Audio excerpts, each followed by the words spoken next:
This is Kugan Cassius for IFL TV in association with MTK Global, the residents here of Team Fury, joined by Peter Fury here in Bolton. How are you, mate? Yeah, good, mate. Good, Kugan, thanks. Yeah? Yeah. Obviously recently announced that your boy will travel to Bulgaria on the 27th of October for a final eliminator for the IBF title against KUBRAT PULEV. It's on, as it's being said now. You're pleased that the date, first of all, and obviously where it's taking place is all done and dusted. Yeah, I'm glad the press conference is over. It's all announced, so just down to serious training now and getting ready. How was it over there? Obviously, you went out to Bulgaria to do the press conference, I think, last week, Monday. How was it over there? How were they with you over there? It was pretty good, I've not been there for quite a few years, so it was good to see old friends over there. They looked after us very well. My friends did. Yeah. And that's it. We didn't really need anybody else for any assistance or anything, so we just did our own thing over there. So we had the press conference. It went down very well. PULEV's team and was very respectful with us. So, and we with mutual respect there, we give them the same respect back. So it was one of them. So it was very professional over there. Good professional press conference, and it's going to be an interesting fight. How tall of a task is this for Hughie to go there to PULEV's backyard, beat him, get that mandatory spot, which is obviously the aim? Well, tall tasks are what they are. It makes it all the better.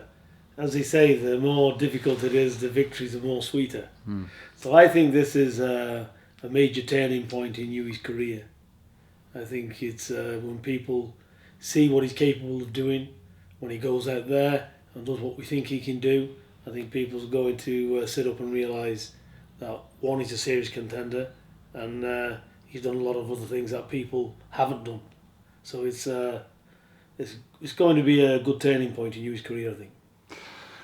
Since Hughie turned pro, you've built him up the way he has, had those kind of right fight, like I said, in your opinion, at the right time to kind of get him ready and kind of conditioned for 12-round fights. And the opportunity obviously first came for him last September, where he obviously fell short. A lot of people thought that Hughie did enough to win the fight against Joseph Parker, but looking back on that now, Peter, was that fight still at the right time for him, and you're hoping he sort of moves on and learns from that, as opposed to that was too early for him?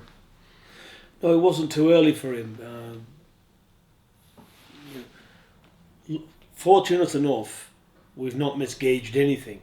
I know what Hughie's capabilities are and what they was back then, and I believe, Hughie did win that fight. So it wasn't the wrong decision. It would be the wrong decision, Kugan, if he come out there and got blasted out in 1 or 2 rounds, or 3 rounds or 4, and he got stopped. Then it's the wrong decision. But he never did, he. As a matter of fact, the frustrating thing about that fight, Hughie could have done a lot more. But we all know boxing. When I say he could have done a lot more, on that night he couldn't. But his capability allows him to do a lot more. But 22 years of age, first world title fight. You can believe and you can know anything. It's the unknown, isn't it? So going into that, he was he never let his shots go, did he? More importantly, he was busy missing, but the target was there. When he put the right hand over, he could have caused devastation with it. So he had the ability, but he just did not do more. So that's the question. But was it enough? I believe it was enough. So does everybody else. Ring Magazine thought it was enough by 4 or 5 rounds, so it was enough. But it just shows you where he's at. He'd only just turned 22. So he should be WBO World Champion of the world. That's what should have happened. But like I said, on we move. And you know what? It would have been nice for him to get it, but does it really matter to have a controversial loss for a world title at just 22? No. It's all about the learning process for him. And he's come on, he knows what he's got to do, and he's growing up.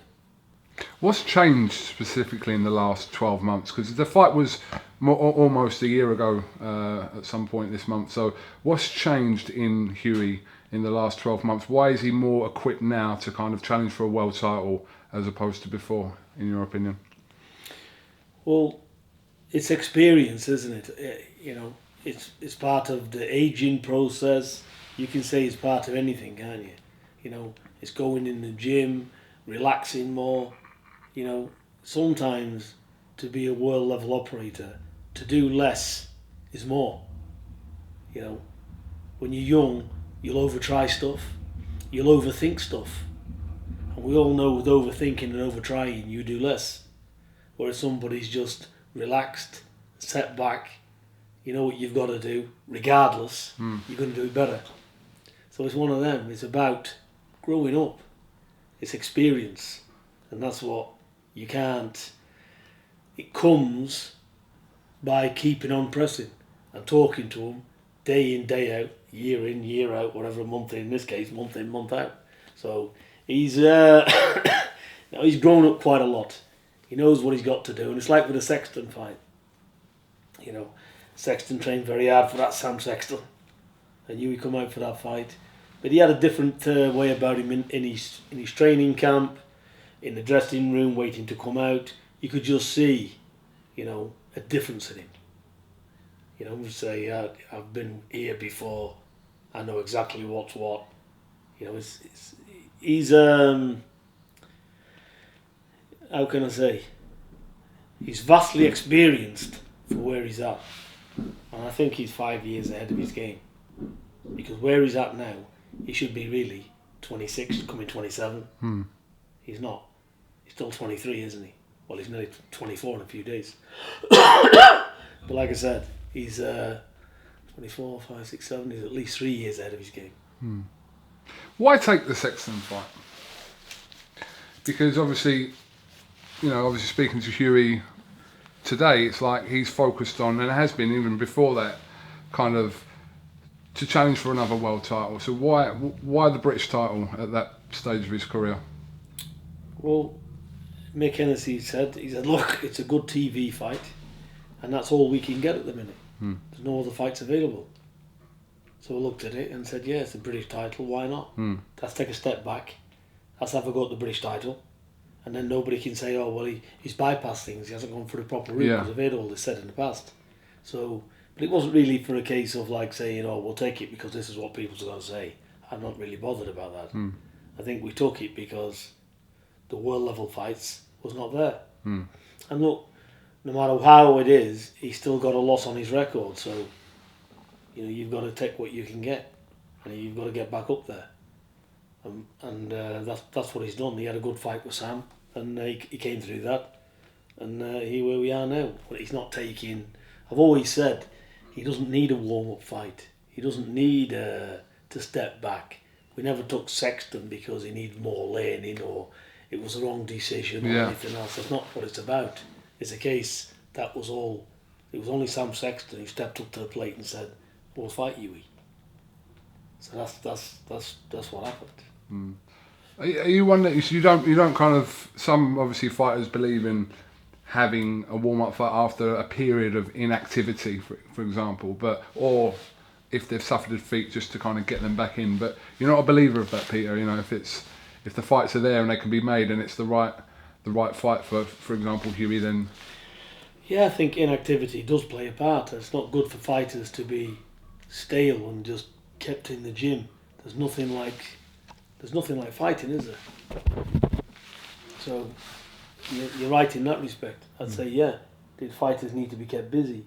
I know you were going into the Parker fight, was like 18 months, was he? Yeah. Something like that. So, did it really matter? It might have mattered, he might have got his shots off more had he been busier. Maybe that did play a little bit of a factor, but I think if you would have landed 50,000 punches that night, it wouldn't really matter. Because I think it was already set in stone he was going to lose it. I already know the answer to this question, but you're not one to kind of take any notice of, if people are not giving Hughie a chance in this fight against PULEV in Bulgaria. You've never really been one for kind of taking on the opinion of others.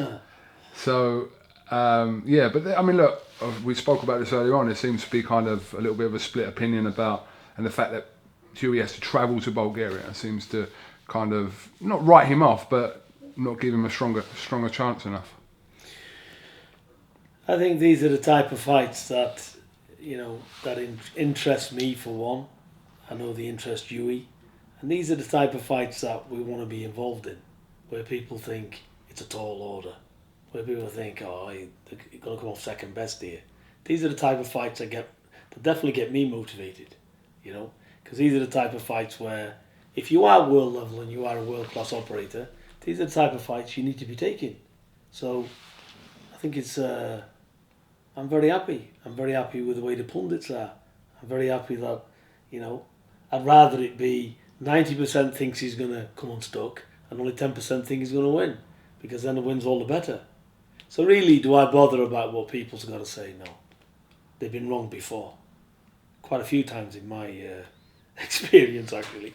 Yeah, I mean, not going into it, but there was one notable time that you were absolutely written off by everyone, and yeah, it was not the same case scenario, but, on the lines of what we're talking about, yeah, you've been there, done that before. Yeah, exactly. So it's nothing new to me.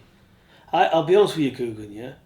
I don't look at bookies, I don't look at odds, and I don't look at opinions on who's going to win what, because I'm with my fighter every day in the gym.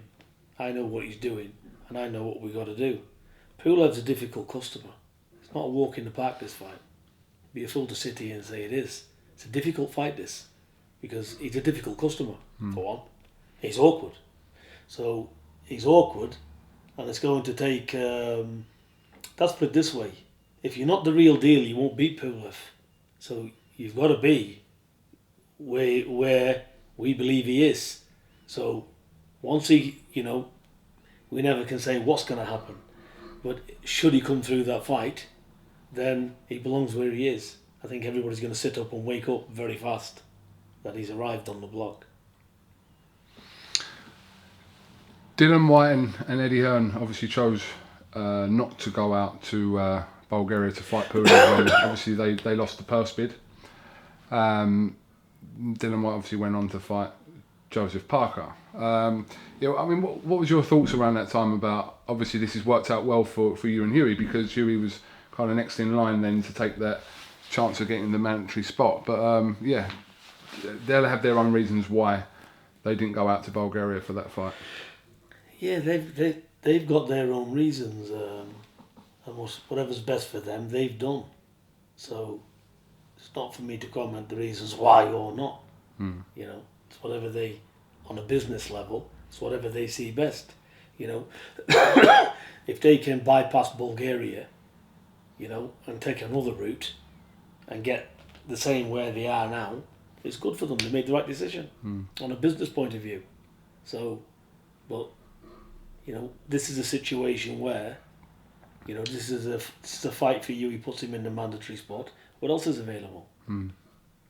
So, and I don't care where it is. So, Bulgaria doesn't affect me.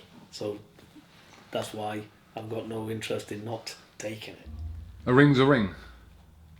That's what I believe. A ring's a ring, and if you're good enough, you can beat anybody.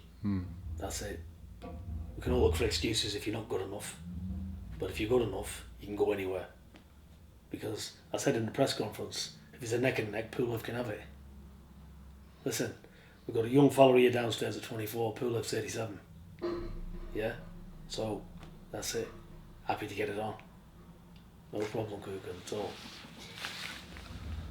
Hopefully Hughie's successful on the 27th, puts himself in that mandatory spot, and obviously the man currently holding that belt is Anthony Joshua, who has a fight with Povetkin coming up. Are you expecting Anthony Joshua to beat Povetkin in a couple of weeks' time, Peter? Well, you can't go off the last fight he had with Price, because Povetkin, he just looked disinterested, and he didn't look like he even trained for Price. So, and Price can hit like a mule. If Price hits anybody, they're going. So he's a banana skin Price at the best of times for any heavyweight in the world. So he hit Povetkin with a solid shot nearly tipped him upside down, didn't he? So, like I said, but Saved by the bell, that one. I think he literally was. But I think serious and proper training camps, proper sparring partners, we'll see a different Povetkin. But I think Joshua will come through it because I've never seen Povetkin perform well against tall fighters. Every time he gets a fighter like, say, Takam size, you have a lovely world title fight. He's got some good skills, world level skills, Povetkin. But you can have all the skill set in the world if you just can't reach a target, and you can't shorten that gap, and that's where he struggles, Povetkin. So I see Joshua definitely nailing him. Stoppage or points. That's in a couple of weeks. Interesting. Yeah. That fight has direct relevance to you because it's whoever's holding the IBF at the time of whenever. So. You know, to be fair, we'd be a fool to even look that far. Yeah. We've got a difficult task here in PULEV. He's a world level operator. He knows it's his last throw of the dice, so he's going to be training like a complete lunatic. So, we've got a serious fight here. This is a world title fight for Youre. It's there's not a belt on the line, but this is a world title. This is big fight. as. It's as big as a world title fight, Coogan. So, this is a massive fight for Youre. So, should he come through this, and God willing he will, then we'll look at other fights. But we're not going to wait around for Joshua or mandatory. We may even get Youre on again in December. To keep him busy. We'll just see how this fight pans out, and should he come through that, then we've already spoken to our team, and might even get him out again in December, and see what comes after that. If the world titles come, they come. If they don't, they'll keep fighting the next whoever is available. Because obviously waiting around for kind of a mandatory to be enforced first of all, and then there'll be the period of time after that. You may be sitting around waiting for a little while. Why would I wait around for a payday? I'm not in boxing for a payday. So, business is business, but that's different. But we've got a young laddie who's just turned 24 years of age, who's getting better and better. So it ain't about waiting to get a payday and a pension and then running off into the sunset. Yeah? It's not about that. It's about keeping him busy. It's about getting the fights and letting the public warm to him and saying, this kid can fight. Shutting all the doubters up. So let's keep busy. You ain't going to sit on the rails and thinking I'm mandatory, I don't want to risk it. That's not what this... A lot of people would do that. Well, they will. They do as well. But that's not here. That's not going to happen. You keep fighting. Don't get me wrong, if he fights and the opportunity comes and the deal's there and everything's right with both teams and that, of course he'd take the fight.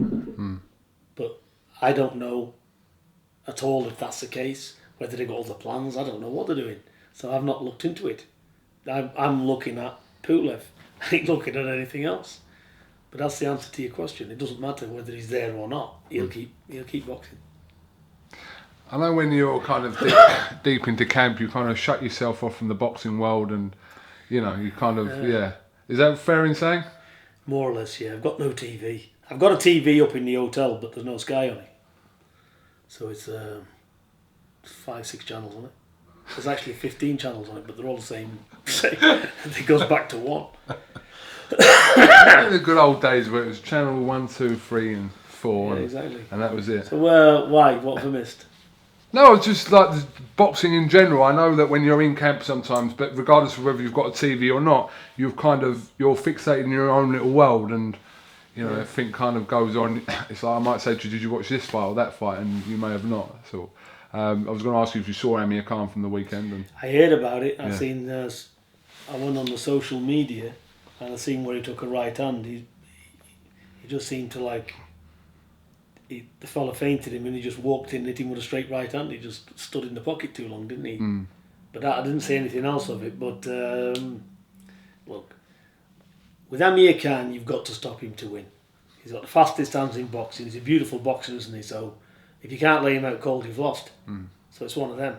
So I hear he won unanimous. It's a good win for him. But this Vargas is not a fool. He's boxed good people, hasn't he? He's only lost to world level operators, hasn't he? So he's not somebody who's come in where he's a dummy. You know, the kid can fight himself. So when you're up and you're fighting people on this level, you're gonna have to get wet. So that's what happens. So it's good that Khan's come through it. But he'll look at that, won't he? And he'll try and make adjustments, I would imagine. Huge fight on the weekend between Canelo and Golovkin. Will you try and get a TV for that, Peter? You know what? I really need to see that fight. I really do. So I'm going to definitely try and sort something out. I don't know when I'm going to watch it. What time will that be on, though? That'll be on silly o'clock in the morning. Probably about, say silly o'clock, a normal time on a Saturday night for Vegas. 4 or 5 o'clock in the morning. It's on BT Sport pay-per-view as well, just so you know. So it won't go on YouTube at all? I'm not sure whether whether BT or whoever, would show it the next day somewhere. But yeah, I definitely won't be watching it live. I'd like to see it live. If I wasn't doing anything, I'd be watching it for sure. Who's your pick for it? It's a difficult one. It just depends what both has learnt from the first fight. I think Golovkin's going to be Triple G rather. He's going to come and just do what he does best. Try and swarm all over him and make a war of it. I don't know what kind of fight Canelo's going to bring. But I know everybody had Golovkin ahead of the last fight, and he did on volume or something, but he's pressing it. But you got to look at the quality that Canelo was landing. He was landing some beautiful shots, flush as well. So I thought it was a great fight to watch. I never had it as far as what people say, because there was a lot of good stuff landed. I think it's one of the best fights up to date, actually, that I've seen. So as far as me looking at it, it was a top fight. So I'm really looking forward to this one. So I will see it, even if I've got to pay me 20 quid or whatever it is for a replay. Don't matter. Yeah. So I'll get to see it somehow. I'm sure you will. I mean, yeah, it's a great fight. You'll be watching it, won't you? I will do, yeah. Are you not over there doing it? No, not this week. I'm here this week, but I'll look forward to actually watching that in the early hours. I don't start for every fight, as in, but certain fights I will. Usually the next day I'll watch them. Who else is on the card? David Lemieux and Spike O'Sullivan. Yeah. It's a decent fight. Yeah, it'll be a good fight between them. Not actually sure who else is actually on the card this Saturday, but yeah, well, that one it's generally all about the main event. But yeah, it should be good there in Vegas, whoever's out there. What's your thoughts on Tony Bellew fighting Usyk? Yeah. Did you give Bellew a chance in that? Yeah. Yeah. Why not? He's cruiserweight. He's a former WBC champion himself. You know, he's not giving away any disadvantages in that fight. He's as big as Usyk, isn't he? I think Tony Bellew, he's 6'4", isn't he? Yeah, people don't actually realise actually how big Bellew is. Well, he's a big man, isn't he? I've had him here in the gym. He's come here, sparred with us loads of times in the past. So he's about 6 foot, 15 odd stone. So he's got the same attributes as he has. Obviously, Usyk is very, very skilled, isn't he? He's a very skilled boxer. Yeah. Just obviously recently signed with Eddie Hearn as well on a 3-fight deal. So yeah, hopefully that fight gets announced for some point this year, November I think. So has it been made, that fight now? It's close. I think it was close to being made, and then the WBA threw in a mandatory for Usyk against Lebadev. So they're trying to work that out first, which hopefully they'll do, and then they're both now under matchroom, if you like. So I think it's a good idea, Bellew and Usyk, because if Bellew comes unstuck, and gives a good account of himself, which I'm sure he will, then it doesn't really matter, because he can say, right, now back to heavyweight. I'll still carry on the path he's on now. I think, to be honest, Tony Bellew's gone, and Eddie Hearn have both said that Bellew will have one more fight, and that will only be against Usyk. So win, lose or draw, I think he'll just have one more fight by the sounds of it. So.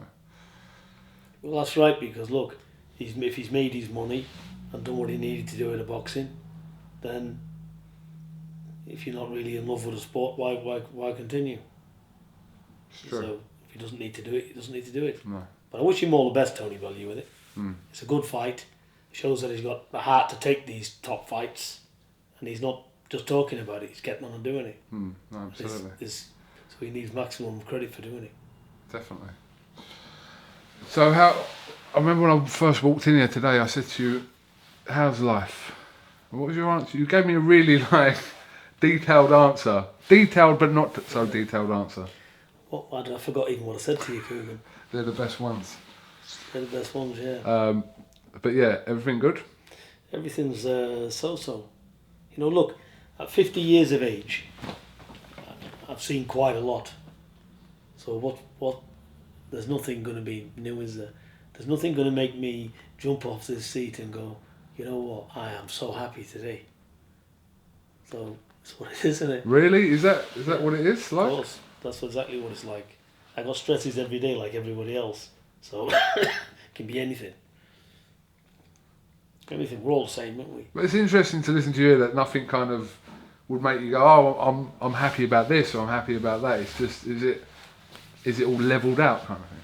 Well, it's levelled out because what really does matter, it matters that you've not been diagnosed with a deathly illness. So thank God that's not happened. Yeah. Thank God that none of my family is like that. So they're the important things, really, aren't they? You're right. When you really break it down to the bare bones. Let me bones. tell you something, yeah? You can have all the money in the world, yeah? And you can be the loneliest man in the world with it. Money shouldn't change the man. It's got nothing to do with it. You've sold yourself for materialistic rubbish, yeah? You've always got to get your living and support your wife and your children, or if you've got no wife, your next of kin or whatever.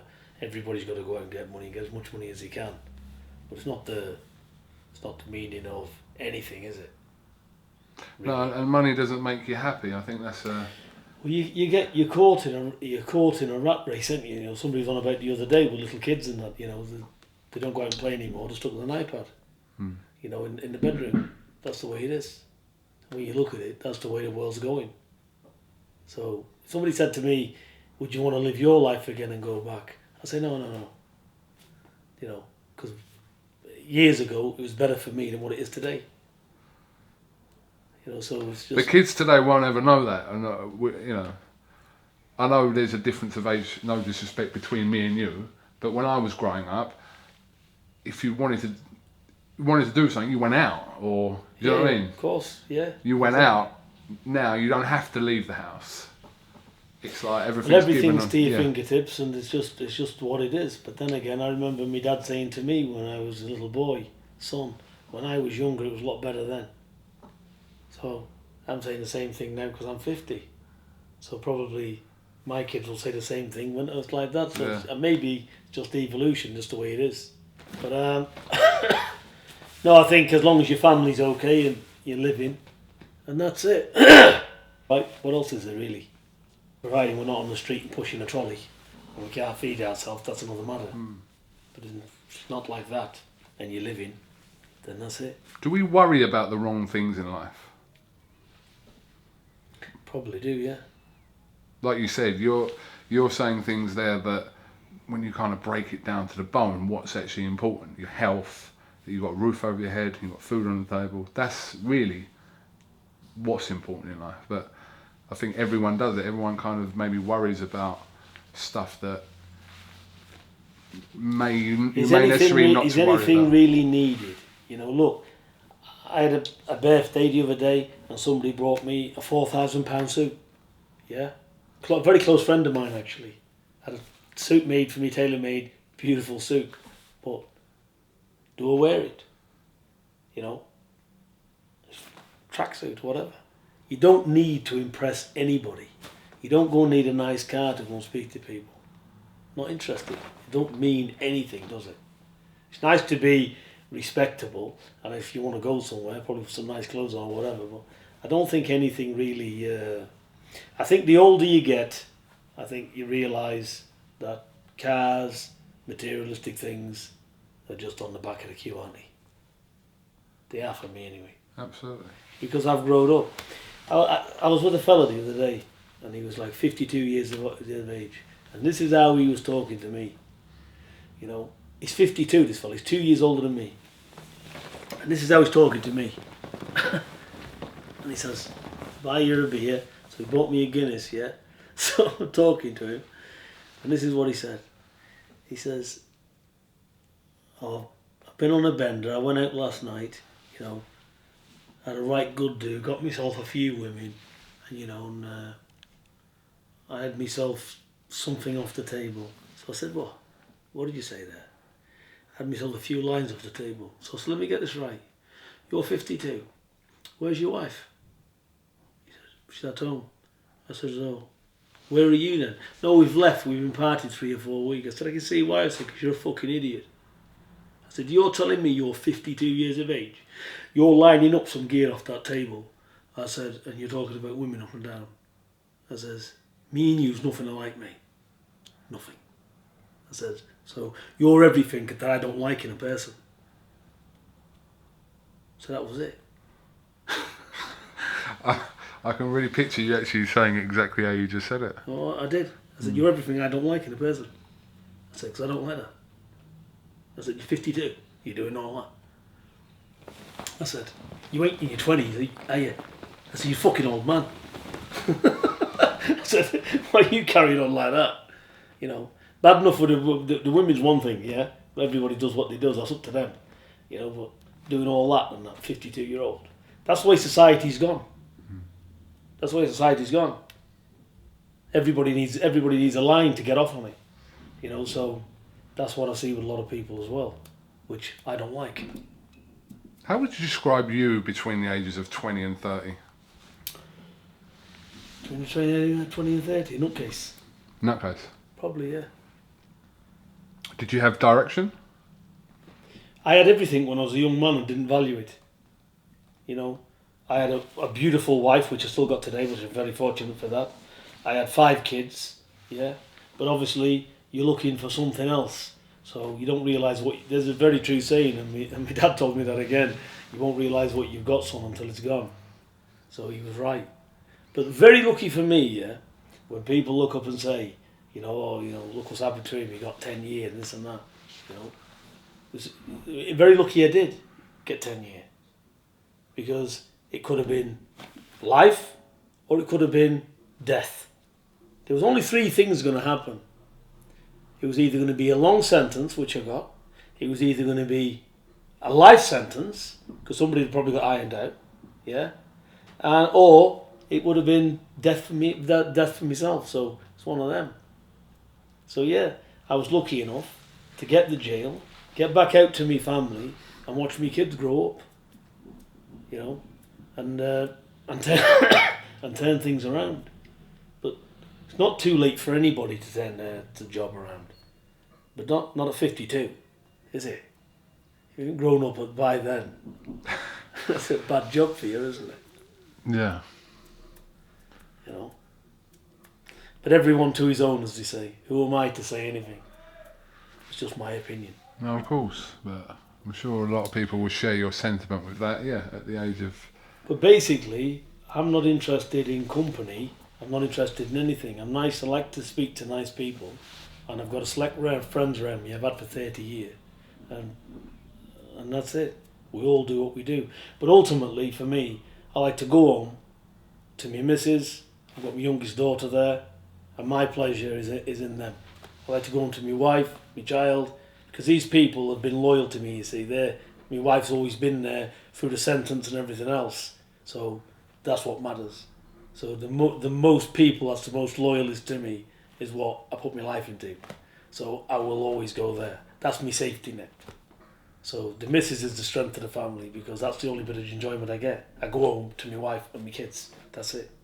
I think people know that about you. They kind of associate you as, you know, not just big on family, but that kind of your world centering around everyone in your family.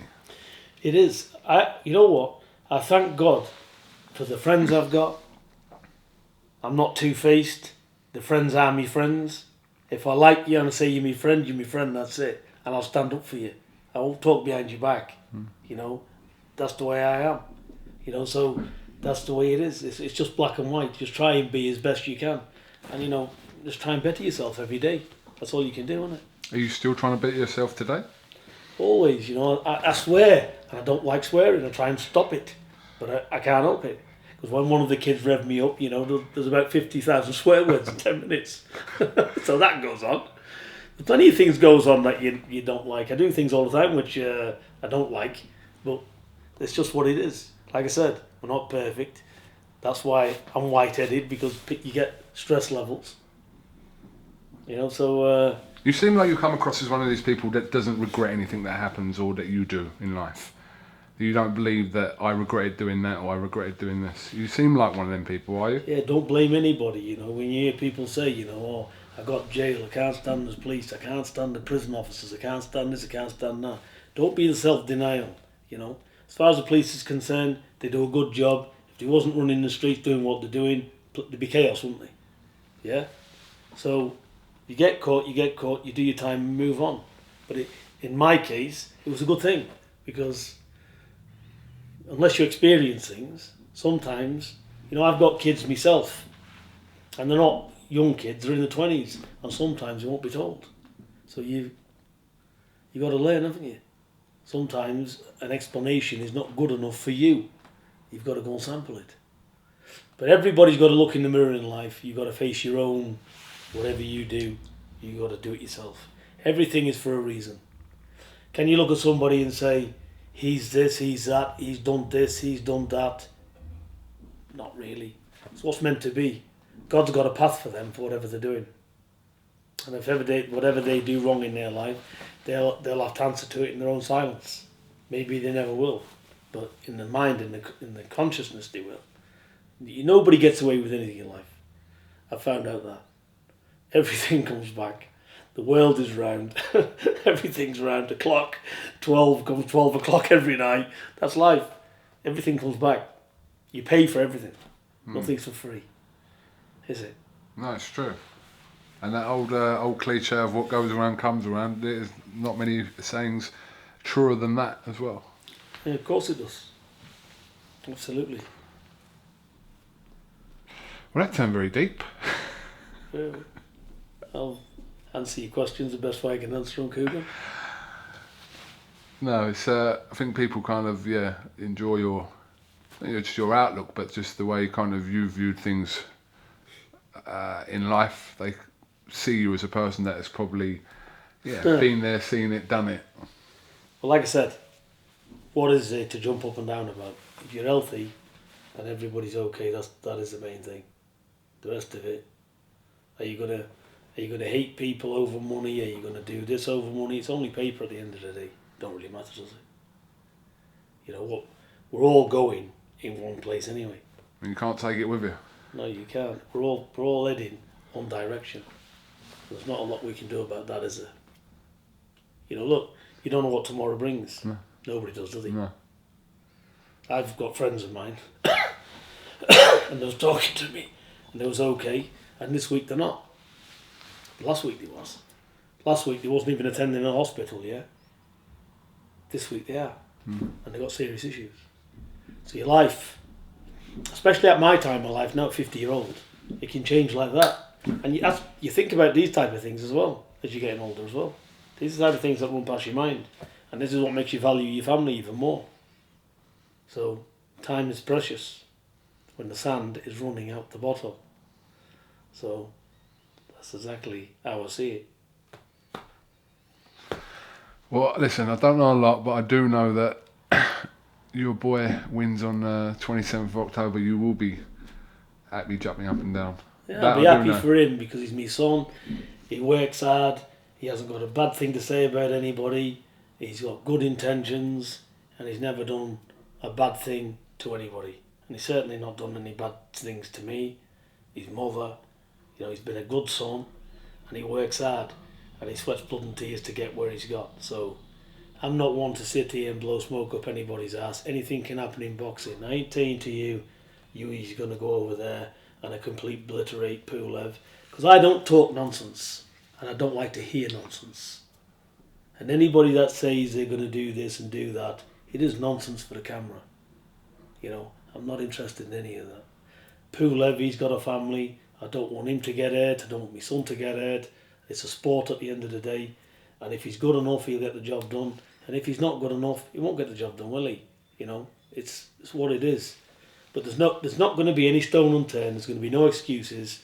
And I believe he's going to come out of there. And he's got a bright future in boxing. If I didn't believe that, I'd tell him to go and get a job. But he couldn't get a job because he had no education, so couldn't go to your time to get a job, I suppose. So he best be good. Let's stick with plan A. I think plan A, Coogan, that's right. Stick with plan A. Exactly. I do want to ask you about Savannah Marshall. Yeah. She, as I understand, is alright to say she's on the bill on the 27th in Sofia. So yeah, how's her kind of progress going? She's good. She's a big puncher. She's dedicated. Again, she's a good athlete. Vast amateur experience, which holds her obviously in good stead in the pros. And she's doing good things. I took big things for Savannah. Let's face it now, she's had 3 fights. So these women can have fights and fight for a world title after 4 and 5 fights. I'm not really interested in that for her. Let her get 10 or 11 fights and win a proper genuine world title. You know, so you know, she can get titles, whatever, pick them up. But like I said, she needs experience in the pros, and she's on the right track. I think she's going to have probably another 2 to 3, minimum of 2 fights she'll have this year. So she could even have 3, which will bring her to 5, 6 fights in her first year, really. So, and next year, we'll be looking at some kind of a major title for her next year for sure, in 19, because she'll be ready. So we're just going to keep her busy. That's my intention for Savannah Marshall. I think she's got a big future, and I think she's going to do really well. Okay. All right, Peter, have you got anything else you'd like to add? Nope. How's life treating you then? I'm alive. That's enough for me at the moment. Yeah? Yeah. Good. Just. That's what matters, isn't it? That's it. That is it. As far as I know, I'm healthy, and yeah, my family's all right, like you said. So everything else, yeah, kind of just let it slip into place. Exactly. And no one ever asked me that in an interview either. So, So thank you. No one ever asked. It's a first for everything, isn't it? It's a first for everything. But no, I think everybody in boxing on a world level, you know, look, just because we're in competition with the same weight classes doesn't mean to say you got to disrespect people or whatever, you know, because I don't. You know, listen, I give everybody the maximum credibility to do. It's an hard job, this, and they need maximum respect. You know, the trainers, what they've got to do. It's not a walk in the park, because if you want to be a world champion, you've got to put the right amount of work in and the commitment. So they all need maximum credit. You know, so it's a good sport in that respect, because after the fight, you know, like Graham Everett, you know, Sam Sexton's trainer. Yeah. You know, he texted me the other day. He said, "Peter, I wish you all the best for the fight." Oh, that's really nice. Yeah. Hughie can do it. You know, and I talked to Sam after the fight. You know, even before the fight, actually, in the press conference, I was talking to him. Yeah. You know, nice fellas. Yeah. Now Graham Everett is a he's a lovely man. Fella, yeah. So you know, there's nothing bad to say about anybody. No point. What for? What for? Exactly. What Sport. For? Okay, Peter, thank you very much for your time and your boys' time today. I'm going to head back to London, but I appreciate your hospitality here today. Thanks for coming up. No problem. And yeah, I don't know if that's the next time I see you, but we'll definitely be out in Bulgaria anyway. So you're coming out there, yeah? Going to come out there, yeah. Not sure what day yet, but yeah, definitely will come out there. Anyone's wondering, the flights actually I looked yesterday aren't that dear from London at all. You're best booking it now, aren't you? 'Cause you get them for peanuts. They're not there at all. I think I was looking at return flights from Heathrow for like less than £100. Do you know what as well? You're better doing it, booking them early. Yeah. Because a direct flight seemed to be took up because we had to go a divert to get there. Right, okay. Because it was last minute booked. Yeah. So it's complicated. So the direct flight is the one. Yeah, no, 100%. We come back with EasyJet and it was like 3 hours. So... Yeah. It's It's less than £100 if people wanting to go out there, get them flights booked early, yeah. Everything. Food's good out there, the hotels are good out there, so it's good trip, isn't it? Definitely. Okay, Peter, thank you very much, and like I said, hopefully we'll see you out there in a few weeks' time. Yeah, good man. Thank you, mate.